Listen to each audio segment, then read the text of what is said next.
Shalom, our home. I connect admin share the truth.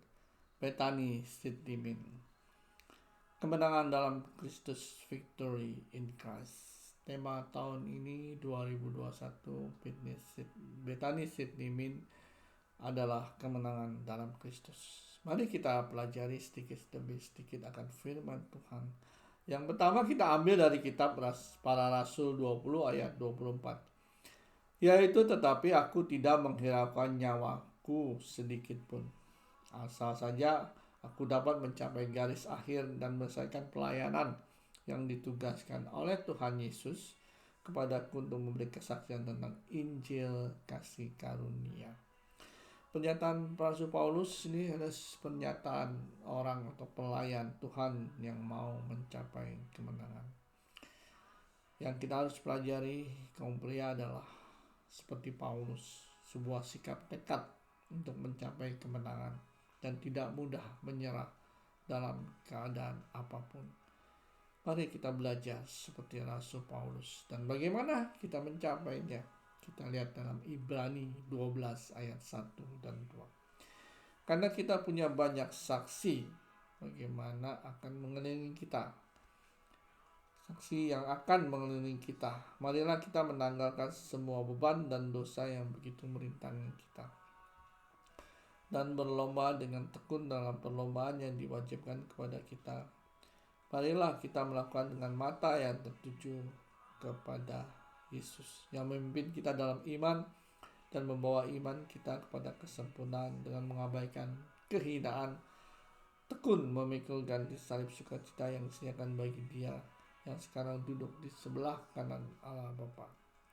Kitab Ibrani mengajarkan bagaimana kita melakukannya, tekad itu untuk bisa menang. Yang pertama, menanggalkan semua beban dan dosa yang merintangi kita. Apapun yang merintangi kita, kita tidak tanggalkan, kita akan kalah. Yang kedua adalah berlomba dengan tekun dan perlombaan diwajibkan kepada kita. Setiap pria harus belajar mengambil perlombaan dan harus dengan tekun berlomba yang diwajibkan kepada kita. Jika tidak kita mengambil perlombaan, namanya penonton.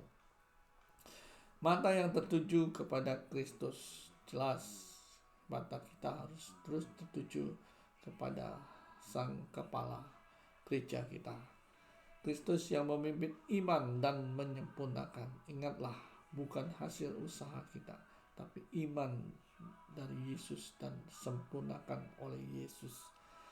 Dengan mengabaikan kehinaan, tekun memikul salib. Dalam perlombaan, jangan lupa kita harus pikul salib, dan kita pun akan dihina mungkin sama orang lain ataupun siapapun juga, tapi kita akan terus bertekun memikul salib sukacita yang disediakan oleh Kristus yang duduk di sebelah kanan Allah Bapa. Ya, kita pasti akan mendapat reward, kita akan mendapatkan sukacita dari Kristus karena kita belajar untuk menjadi pemenang dalam Kristus. Ya, marilah kita belajar menjadi pemenang sedikit demi sedikit dalam perkara kecil, sehingga perkara besar kita bisa mencari kemenangan yang besar atau yang sempurna. Marilah kaum pria kita belajar punya tekad seperti Paulus, mau menyelesaikan tugas, panggilan apapun yang Tuhan berikan kepada kita untuk menyelesaikannya sampai akhir. Unstoppable. Amen. Tuhan Yesus memberkati. I connect admin share the truth.